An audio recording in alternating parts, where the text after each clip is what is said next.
et encore aujourd'hui, les Antillais sont perçus comme des fainéants, des gens qui, si ce sont des hommes, forcément des hommes uniquement à femmes. Bonjour, dans cette vidéo, Michel va vous montrer comment faire ses confitures.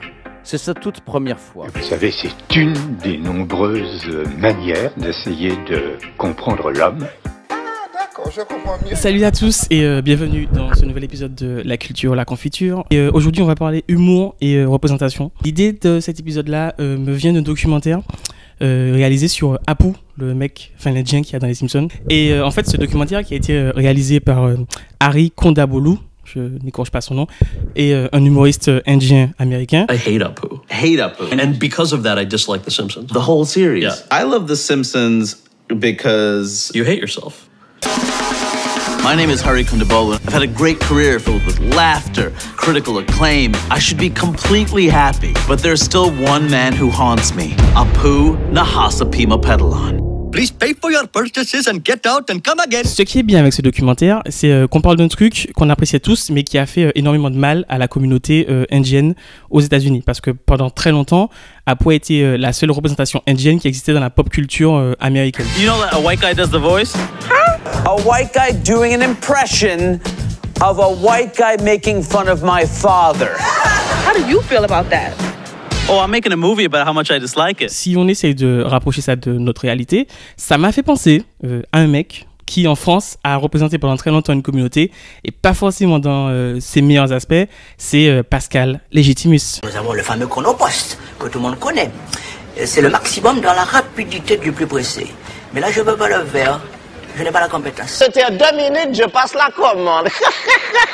Alors Pascal Légitimus, c'est qui? C'est un humoriste antillo-arménien qui a bâti une partie de sa carrière, pas toute sa partie, mais une partie de sa carrière sur les clichés antillais, des fainéants, de ceux qui travaillent dans les hôpitaux, etc.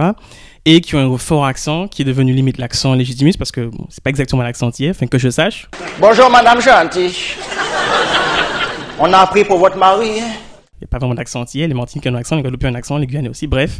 Et en fait, l'accent Légitimus, qui est un truc super forcé du genre Marie-Thérèse, etc. Marie-Thérèse! Marie-Thérèse! Je sais pas exactement si je peux le faire, si c'est problématique que je le fasse, bref.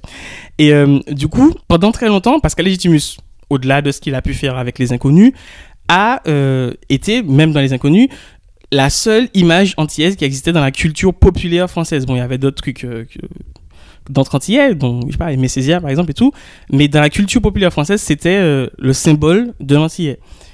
Et en fait, je pense que ça a créé quelque chose, ça a essentialisé les Antillais dans ce qu'ils sont, ou dans ces clichés-là dans lesquels on a voulu les assigner, entre guillemets. C'est un peu de sa faute, pas forcément lui uniquement, mais c'est aussi un peu de sa faute, parce que du coup, pendant très longtemps, et encore aujourd'hui, les Antillais sont perçus comme des fainéants, des gens qui, si ce sont des hommes, forcément des hommes uniquement à femmes.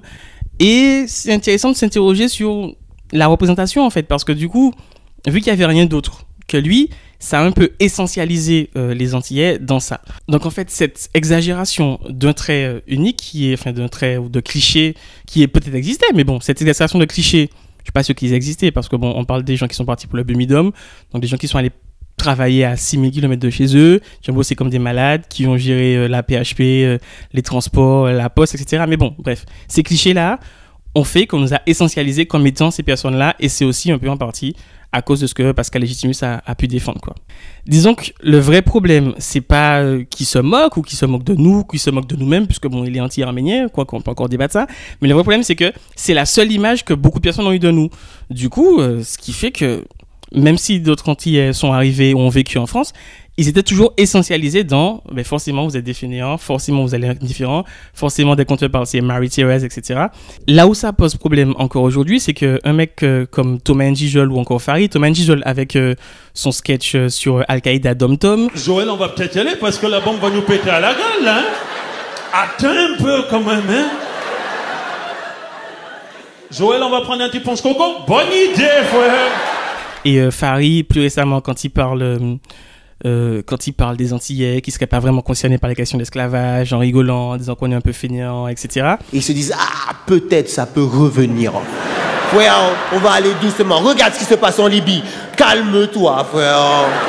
on va dire que, enfin, vous allez dire, ou on peut dire que c'est de l'humour, mais c'est pas uniquement de l'humour dans le cas où, en fait, on se retrouve avec des collègues de travail, des collègues de promo, des gens de classe, des gens que tu connais, etc., qui pensent que c'est normal de t'appeler Marie-Thérèse, de te prendre un accent, qui te demandent de leur dire RER, parce que RER c'est compliqué à dire. Le problème, c'est pas vraiment de faire des blagues, bon, qui sont moyennement drôles, mais c'est surtout de ne pas avoir de personnes qui font mentir ces blagues-là et ne pas forcément avoir d'humoristes au même niveau que ces personnes-là qui peuvent eux aussi aller tailler ou répondre ou discuter ces clichés-là, en fait. Ce qui compte, en fait, ce sont les blagues, mais c'est aussi le manque de représentation, ce fameux manque de représentation qui nous essentialise dans ces blagues et dans ces clichés que les gens donnent. Banana split de salade de fruits. Et je vous recommande de prendre la salade de fruits. Mais pourquoi banana split, il est pas bon? Si, il est bon, mais j'ai pas envie de le faire. Quand tu es antillais, que tu arrives en France et que tu travailles, tu vas étudier avec des gens et que les premières remarques que tu reçois, c'est « Ah ouais, mais forcément, vous avez plus lentement le soleil, forcément, vous travaillez tous à la poste, vous travaillez tous dans les hôpitaux. » Ben en fait, oui, ça a existé, mais ça a une réalité et ça a une explication. C'est pas uniquement des clichés drôles ou des trucs dont on peut se marrer, quoi. Et je me dis, c'est bon, j'ai l'antivirus qui part, celui qui fait attention, vous avez un virus sur votre ordinateur. Bah là, non. Je reçois le virus et v'là-t-il pas que mon antivirus me dit...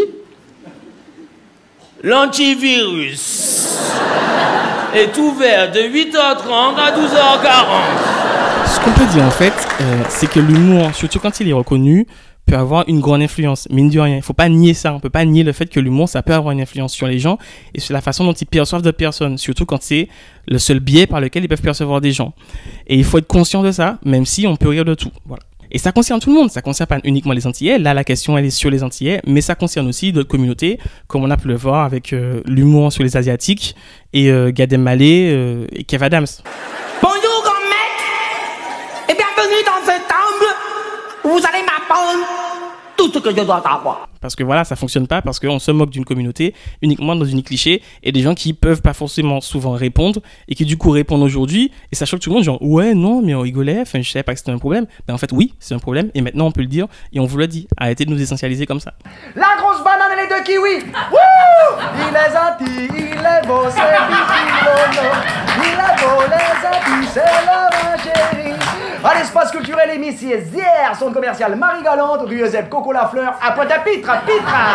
Bon, mais je pense qu'on a fait un peu le tour de la question. Pour aller plus loin, il y a une excellente vidéo qui est sur YouTube qui est faite par Dave Chiek, qui est un YouTuber qui parle de questions historiques généralement, mais qui a fait une vidéo qui s'appelle l'humour, dont il parle de ce que c'est l'humour et du coup comment l'humour et le racisme peuvent être liés, sans qu'on forcément le comprenne comme ça. Et on va vous mettre aussi quelques articles en description qui expliquent un peu ce phénomène et qui montrent comment la représentation c'est assez important et pourquoi l'humour ça peut véhiculer ces types de clichés-là de façon négative. Non, pas de protocole entre nous, appelle-moi Joël. Allez, on y va. Alors, je te sers quelque chose? J'ai du coca, de l'eau, du rhum gingembre. Oh non, juste un verre d'eau. Un verre d'eau. Tu es sage. J'aime bien. N'hésitez pas à commenter, n'hésitez pas à liker, n'hésitez pas à partager cette vidéo et n'hésitez surtout pas à nous laisser un tips sur rack.media et sur le Tipeee rack.media. Voilà, salut.